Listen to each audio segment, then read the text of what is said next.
गुरु सदाचार के कारक होते हैं, गुरु ज्ञान के कारक होते हैं, विवाह के कारक होते हैं, लीडरशिप क्वालिटी होती है।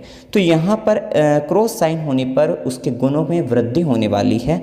और आप इस प्रकार से समझ सकते हैं कि ऐसा व्यक्ति परोपकारी होता है, धार्मिक विचारों वाला होता है। साथ ही ऐसे व्यक्ति का व्यक्तित्व जो होता है काफ़ी प्रभावशाली हो जाता है, विद्वान प्रवृत्ति का व्यक्ति होता है, ज्ञानी होता है और साथ ही मिलनसार होता है।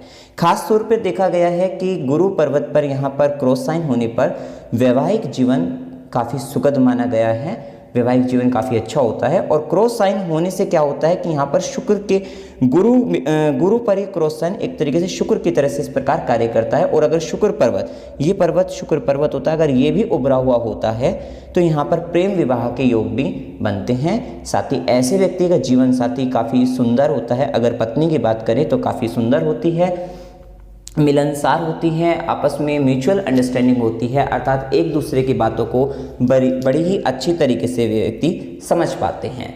और ऐसे व्यक्ति का जो विवाह होता है वो काफ़ी संपन्न परिवार के अंतर्गत होता है, या फिर ये कह सकते हैं वहाँ पर आपको दहेज वगैरह काफ़ी अच्छा मिल सकता है, या परिवार काफ़ी संपन्न होता है। ये स्थिति यहाँ पर हम समझ सकते हैं। इसी के साथ देखिए ये आपस में जो बॉन्डिंग होती है दोनों व्यक्तियों की, दाम्पत्य जीवन काफ़ी सुखद देखा गया है और बॉन्डिंग काफ़ी अच्छी देखी गई है। इस प्रकार से आप समझ सकते हैं। और एक बात ये कि गुरु के ऊपर जब ये क्रॉस का साइन आ जाता है गुरु पर्वत पर, तो ये व्यक्ति के वैवाहिक जीवन के अंतर्गत शारीरिक संबंधों का सुख जिसे कहते हैं, भोग विलास ऐश्वर्य का जो सुख होता है उसको भी बढ़ा देता है, अर्थात व्यक्ति के अंदर की जो कामुकता है उसको भी बढ़ाने वाला रहता है। इस प्रकार आप समझ सकते हैं। और ऐसे व्यक्ति के को अच्छे गुरु भी मिलते हैं जीवन के अंतर्गत, गुरु का आशीर्वाद भी प्राप्त होता है। और ऐसा व्यक्ति अपने ज्ञान से कहीं ना कहीं से भी धन अर्जित करने वाला होता है अपनी आजीविका को चलाने के लिए, अर्थात उसको कभी भी धन की कमी नहीं रहती है। इस प्रकार आप समझ सकते हैं।